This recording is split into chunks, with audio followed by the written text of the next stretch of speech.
ग्रंथ में लिखा है, मेरी आत्मा दुख के आंसू बहाती है ना। दुख जीवन में मीन्स हमारी आंख से आंसू क्यों निकलते हैं, कभी तो देखते हैं, किसी किसी के तो निकलते ही नहीं आंख से, है ना। लेकिन हमारे आंसू इसमें ना, वो क्या कह रहे हैं, दाऊद क्या कह रहा है, जब हम गलती करते हैं या कुछ, एक प्रभु ने काम बनाया ना, काम करो, है ना, काम बनाया था ना। लेकिन कभी कभी जब हम उस काम को मतलब समझ नहीं पाते ना, प्रभु ने कहा तू 6 दिन तो काम ही कर, है ना। काम चाहे वो पढ़ाई का काम हो, चाहे खेती किसानों का काम हो, कुछ भी काम बनाया प्रभु ने आदेश दिया था ये काम तू 6 दिन, और 7वें दिन को कहा था कि 7वां दिन पवित्र है, ये दिन तू कोई काम नहीं करेगा, बस तू चल जाना सीधा, और जो वह वचन करेगा उसमें विश्वास करना, पूरे दिन ईश्वर में रहना। लेकिन अब मनुष्य ने क्या करा ना, मनुष्य ने 7वें दिन भी काम करा। वो क्या करते थे इजरायली लोग, इजरायली के समझ संसार ऐसा करता है, आज की डेट में ऐसा है, लोग इस बात को मानते नहीं। अरे यार चर्च ही तो जाना है, क्या जरूरत है, अगले संडे चले जाएंगे, है ना, नहीं जाएंगे अगले संडे चले जाएंगे। तो जो, और ये बात है, एक होता है काम, उस काम से हमें रोटी मिल रही है ना, रोटी नहीं मिल रही है, आप देखिए खाने को भोजन मिल रहा है हमारे पेट को। लेकिन जब हम ईश्वर के मंदिर जाते हैं तो वहाँ हमें ईश्वर का कानून सिखाया जाता है, विधान, क्या, तो हमें उसके कानून का पालन करना है। प्रभु ने कहा है कि जो बुलाए गए, तो देखो काम तो प्रभु ने सबको दिया है, कोई खेती किसानी कर रहा है वो भी एक काम है, कोई आजकल पढ़ाई कर रहा है, अलग अलग सबके काम है। ज़्यादा काम करके ज़्यादा धन आ गया किसी के पास, तो अब जिसके पास धन आ गया तो वो प्रभु को ही नहीं देख रहा जाके संडे को, वो संडे को भी काम कर रहा है। आज भी ऐसा ही होता है। मैं अभी कल पढ़ रही थी कि प्रभु ने वो बनाया था, क्या, आज्ञाएं बनाई थी और विधान बनाया था। मैं सोच रही थी आज्ञा विधान किसे कहते हैं। आज्ञा मतलब होता है तू अपने सभी काम सावधानी पूर्वक करना, इस प्रकार तू आज्ञाओं का। अब मेरे मम्मी पापा ने कुछ काम दिया जी करने को, अगर तो मैंने सुन लिया तब तो ईश्वर का मान लो पालन कर, है ना, रिस्पेक्ट इज्जत करे इसकी। मीन्स प्रभु ने कहा ना, कहीं से खेती किसानी करता था वो, सबसे पहले खेती किसानी बनाई। यही गेहूं जो आप आज लाए हो, ये आप लाए नहीं हो, बहुत बड़ी बात है, एक सोना टाइप का है ये आप मेहनत जो कर रहे हो। एक होता है आलसी आदमी, प्रभु ने कहा आलसी आदमी के लिए कुछ नहीं, लेकिन जो मेहनत करता है उसे रोटी की कमी। आप मेहनत करी ना आपने, लेकिन पहले शायद उतनी नहीं करी होगी। जब ईश्वर हमारे जीवन में नहीं होते तो हम खाली काम में ही लगे रहते हैं, लेकिन उस काम में प्रभु की आशीष आए जब हम चर्च से जुड़ जाते हैं। जी देखने में तो मामूली होता है, ये आ रहे हैं और प्रार्थना कर रहे हैं, आंटी आ रही है और प्रार्थना कर रहे हैं, लेकिन वो प्रार्थना ही है जो हमें स्वर्ग तक।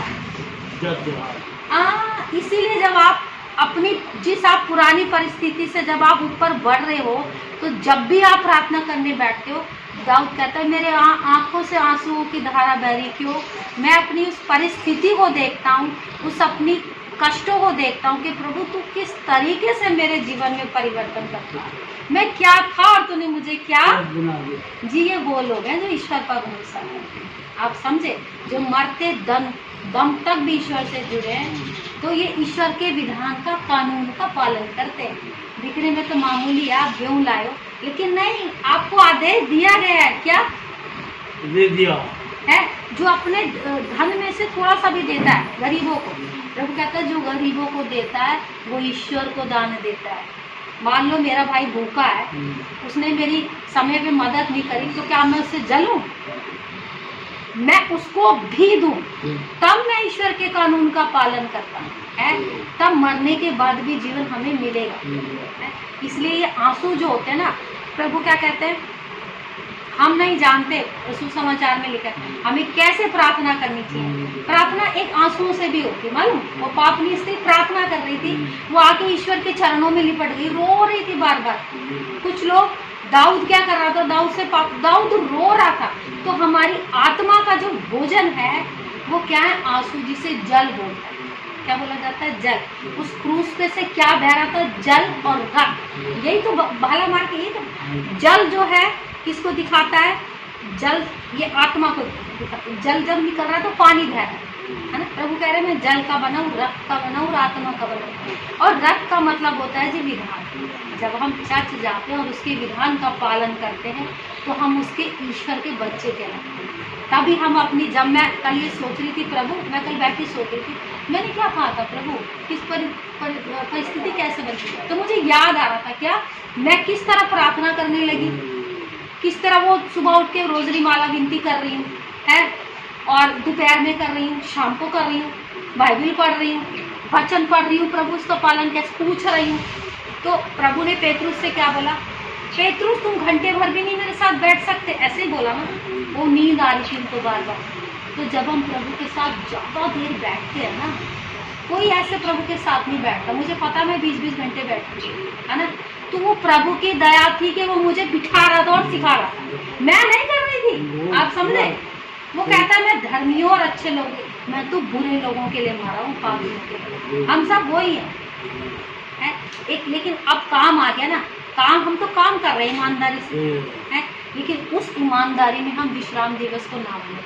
अभी इजरायली क्या करते थे, विश्राम दिवस के भी काम करते थे, गेहूं बेचते थे, जिस बात को ईश्वर मना कर, क्योंकि उन्हें लगता था कि धन ही सब कुछ है, और जी ये सब बुराई की जड़ है। इसलिए ईश्वर से संत पुरुष कहते जितना दिया उतने में संतोष करो। तो क्या अयुब रो रहा था, अयुब कह रहा क्या मैं रोटी खाऊं, मैं जो रोता हूँ यही मेरा भोजन है, आप समझे। और रोना भी हर किसी को नहीं आता, सब किसी के आंखों से आंसू नहीं बहेंगे, अगर आपके बह रहे हैं तो धन्यवाद दो। छोटा मुंह अब ये कह रहे थे तो मेरे से रुका नहीं गया, क्यों, शायद ये वचन हमारे लिए और आपके लिए होगा। मैं कल पढ़ रही थी ना, मैं सोच रही थी मेरी आत्मा दुख के आंसू बहाती, क्यों दुख होता है कि प्रभु मैं क्या था और तूने मुझे क्या ये बना दिया। ये रोते हैं ना, जब रोते हैं तो हम ईश्वर के, इसलिए प्रभु ने कहा जाओ उन लोगों को ढूंढो जो दिन रात रोए, उनके माथे पे यहाँ क्रूस की मोहर, वही मेरी असली है जो ईश्वर के विधान का लोग समझते नहीं है। प्रार्थना मामूली दिखती है, लोग बैठे हुए मामूली साधारण काम हो रहा है, क्योंकि लोग वो ईश्वर के किसको देखते हैं, मूसा को देखते हैं, मूसा के वो चमत्कार को याद करते हैं। हम तो मनुष्य है, मनुष्य जैसा ही तो आचरण करेंगे।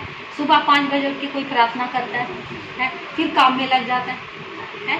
तो मैं ये जो काम करती हूँ, झाड़ू पोछा बर्तन करती हूँ है, मैं तो खुशी से करती हूँ जी है, मैं ऐसे कुड़कुड़ा के नहीं करती। हम एक तो अपने हाथों से मेहनत से आपको प्रतिफल मिल रहा है, एक हमारी जीव, जब मैं चुपचाप किसी भी काम को करती हूँ और बुराई नहीं करती हूँ जीव से, तो प्रभु बहुत आय से देता है। वो कहता है तू मांग मैं दूंगा। और कभी कभी जी परीक्षा भी होता है। दुनिया इसीलिए क्या हुआ, योना नदी के लोग क्या कर रहे थे, रो रहे थे ना, रो नहीं रहे थे, वो पाप हो गया था, वो मछली के पेट में मुंह में जो चले गए थे, फेंक दिया था, वहाँ बोला जाओ ये नाश होने वाला है, उस देश को बोला, तो वो लोग रोने लगे। 40 दिन रोए वो बैठ के, 40 दिन। तो वो क्या कर रहे थे, वो अपने कर्मों के लिए ईश्वर से पश्चाताप करते। प्रभु ने देखा अब हमारा बच्चा रोएगा जी तो हमें तरफ नहीं आएगा कैसे है। एक होता है धीरे धीरे, एक फैल भर रहा है, क्या कर रहा है, एक फैल भर, जो ईश्वर के सामने फैल जाता ना, तो बस तू ही है, यानी कि हम कहते हैं तू ही है हमारा, तू पिता है ना। अदृश्य ईश्वर दृश्य जगत को चलाता है। हम सोचते हैं ईश्वर है नहीं, ईश्वर है, वो हमारे मनों और दिलों में उनके लिए है जो अपने को नीचा करके चलते हैं, जो घमंड में चलते हैं उनके है। लेकिन क्या करें, इंसान बढ़ते बढ़ते ऑटोमेटिक घमंड आता है। आप देख रहे जब बढ़ते हैं ना तो घमंड आता ही है।